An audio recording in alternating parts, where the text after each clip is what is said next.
الحمد لله رب العالمين والصلاة والسلام على رسوله محمد وعلى آله وأصحابه أجمعين. قال الله تبارك وتعالى في القرآن العظيم: فأعوذ بالله من الشيطان الرجيم. يا أيها الناس إنا خلقناكم من ذكر وأنثى وجعلناكم شعوبا وقبائل لتعارفوا إن أكرمكم عند الله أتقاكم. صدق الله العظيم. خدمت ملت شرافتمند تاجیکستان، السلام علیکم و رحمت الله تعالی و برکاته. واقعا خوشحال هستم که دوستان و عزیزان هم از خواهر و برادر از تاجیکستان برای بنده پیغام و پیام داشتن که درباره مسائل دین برای ما موضوعات داشته باش و این بزرگترین شرف افتخار هست که صدای من و پیام من به گوش عزیزان تاجیکستان ما میرسه. عزت در کجاست عزیزان؟ چی چیز انسان را عزیز میگردانه؟ هر انسانی که بخواهد بر راه عزت و بر راه فوز و فلاح و رستگاری قدم بگذاره، باید طرق و راههای فوز و فلاح و رستگاری را اول بدانه. کجا میرود و کدام راه سعادت هست؟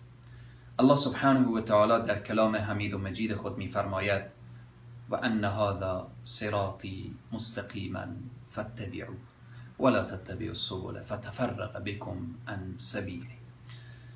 راه فوز و فلاح و رستگاری راه راست هست، راهی که هر لحظه تو خواهر مسلمان و تو برادر مسلمان شبانه روز چند مرتبه به حضور الله سبحانه و تعالی استاده میشوید و میگویید: اهدنا الصراط المستقیم، خدایا ما را به راه راست هدایت کن. صراط الذین انعمت علیهم، راهی کسانی که به اونها نعمت دادی.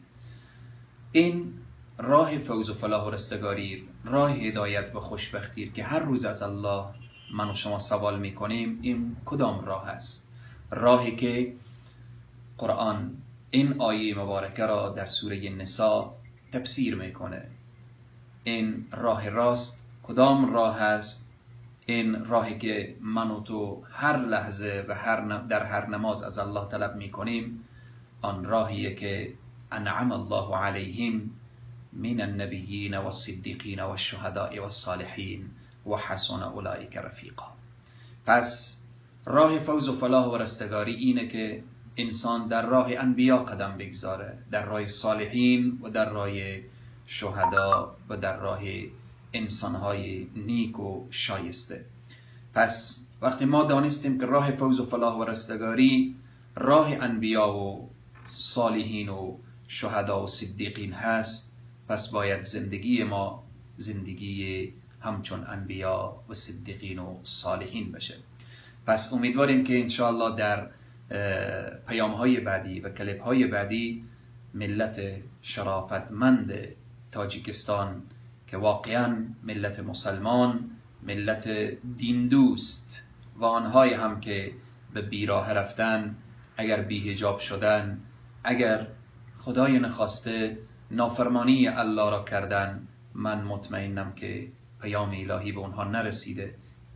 که پیام الهی برای اونها برسه، یقینا عاشق دین هستن و دوستداران دین هستن و دین را میپذیرند.